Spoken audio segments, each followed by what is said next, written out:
আসলে অবক্ষয়ের মধ্যে যে সমস্ত মানে বিলক্ষণ আমরা কথাবার্তা শুনেছি, অনেকের ব্যক্তিগত অভিমত ব্যক্ত করেছেন।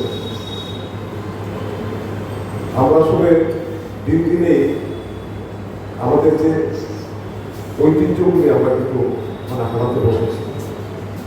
অর্জনও আছে, ঠিক তেমনি আমাদের এই অর্জন এবং বর্জনের মধ্য দিয়ে কিন্তু আমাদের জীবন ব্যবস্থা। তো আমি মনে করি যে পারিবারিক শিক্ষাটা অনেকে বলেছেন, এটা কিন্তু অত্যন্ত গুরুত্বপূর্ণ। আর বিশেষ করে নীতি নৈতিকতা, এটা আসলে ধর্ম থেকে আসে।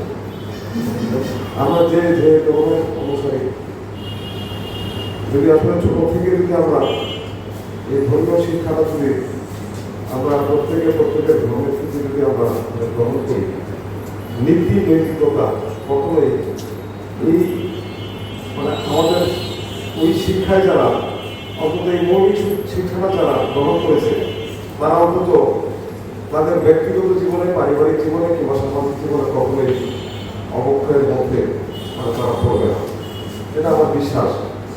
আর এই জন্য আসলে পাঠ্যপুস্তকও ধর্মীয় শিক্ষাটা কিন্তু আস্তে আস্তে আমরা যে সমস্ত ছড়া, কবিতা, গল্প, প্রবন্ধ, এগুলি আমাদের সময় যেগুলি মানে পাঠ্যপুস্তকের অন্তর্ভুক্ত ছিল, অনেক কিছুই এখন কিন্তু পাঠ্যপুস্তকে নাই।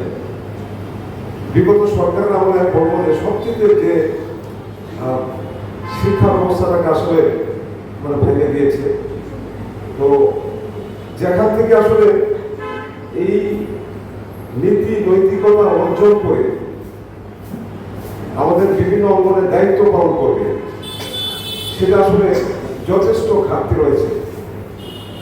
নৈতিক শিক্ষায় নিজেকে গঠন করে একটা মানুষ সে যদি নাইট গার্ড হয়, সে তখন তার দায় দায়িত্ব পালন করবে সেইভাবে যে আমি না মানে মানুষ না দেখবো, মন সৃষ্টিকর্তা তো দেখছেন যে আমি কি করছি।